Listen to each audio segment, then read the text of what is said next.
पाहायला मिळतंय कशा प्रकारचा पाठिंबा PSUP सदनिकासाठी करण्यात आला तर गरीब कुटुंब या ठिकाणी लागतात स्टॅम्प ड्युटी आता कसं झालं धर्मवीर नगर आणि अन्य ठिकाणी देखील BSUP ज्या सदनिका आहेत या सदनिकांचं रजिस्ट्रेशन होत नव्हतं, झालेलं नव्हतं. कारण की लोकांना ते परवडत नव्हतं. लाखो रुपये त्यांना स्टॅम्प ड्युटी भरायला लागणार होती, मुद्रांक शुल्क भरायला लागणार होतं.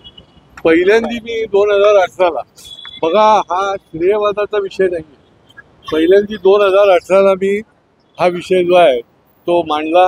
त्याच्यानंतर जवळजवळ 10 गेली 18 पासून ते आतापर्यंत सातत्याने विधिमंडळात आणि महापालिका आणि शासनाकडे आपण मांडतोय. पण मला अतिशय आनंद आहे. मी महायुती सरकारचं अभिनंदन करीन, त्यांना धन्यवाद देईन की या गोरगरीब लोकांचं रजिस्ट्रेशनच होत नव्हतं आणि त्याच्यामुळे ते आता थांबलेलं रजिस्ट्रेशन जे आहे ते या सगळ्यांचं या ठिकाणी होईल आणि त्याच्यामुळे हा खऱ्या अर्थाने आनंदाचा दिवस आहे. दुसरं, या BSUPच्या करता आपण पुढच्या काळामध्ये करतो आहोत की ज्याचा निर्णय पण झालेला आहे की यांच्या ज्या इमारती आहेत या अतिशय कमी वर्षामध्ये त्या निकृष्ट झाल्या, त्या दुरुस्तीला निघाल्या आणि त्याच्यामुळे महापालिकेच्या आयुक्तांच्या उपस्थितीत आम्ही मिटिंग घेतली आणि त्यांनी सगळ्या या इथल्या इमारतीचा सर्वे पण केला आणि या दुरुस्ती देखील होणार आहे.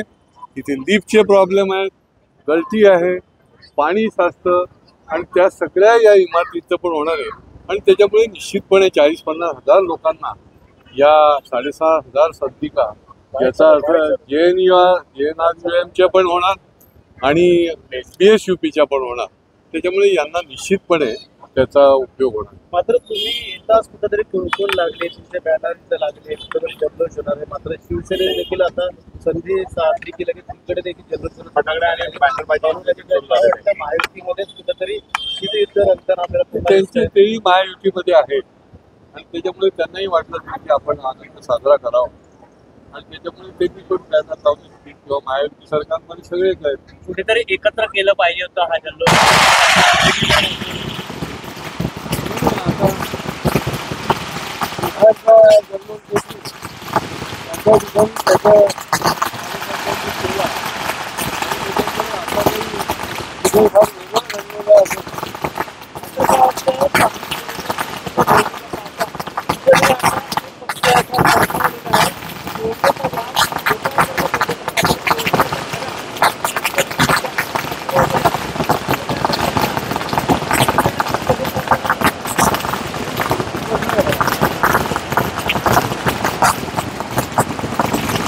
जनता ठरवते, जनतेला माहिती आहे, जनता ठरवते, जनताच विचार करते आणि ज्या जनताला माहिती आहे ते त्यांना सपोर्ट करतात.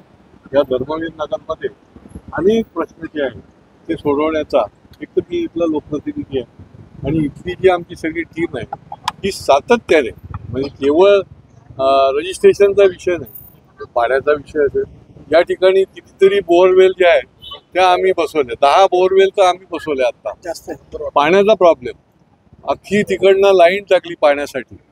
अशा अनेक गोष्टी. आता पोलीस चौकी देखील इथे गरज आहे कारण की एवढी मोठी वस्ती आहे, इथे 10,000 लोक राहतात तर त्यांना चौकीची पण गरज आहे. त्याच्यामुळे हे नवीन नाही, धर्मवीर नगरच्या लोकांकरता जे करता येईल ते सातत्याने करण्याचा आमचा संकल्प असतो आणि तो आम्ही करत असतो. सर, काय वाटतं येणाऱ्या काळात BSUP आता जर कमी केले असते मात्र येणाऱ्या काळात BSUPचे अनेक घराचे ते लिफ्टचा प्रश्न असेल, कोकरीमध्ये देखील लिफ्ट पडून दुर्दैवी लोक 2 वाचले, लहान मुलं देखील वाचले. मात्र येणाऱ्या काळात हे BSUP प्रोजेक्ट कसे टिकावे यासाठी काय BSUPचे प्रोजेक्ट ज्यावेळेला तुम्ही इमारती बांधता, ज्यावेळेला ते कॉन्ट्रॅक्टर बांधता त्यावेळेला त्याचं मॉनिटरिंग कोण करणार?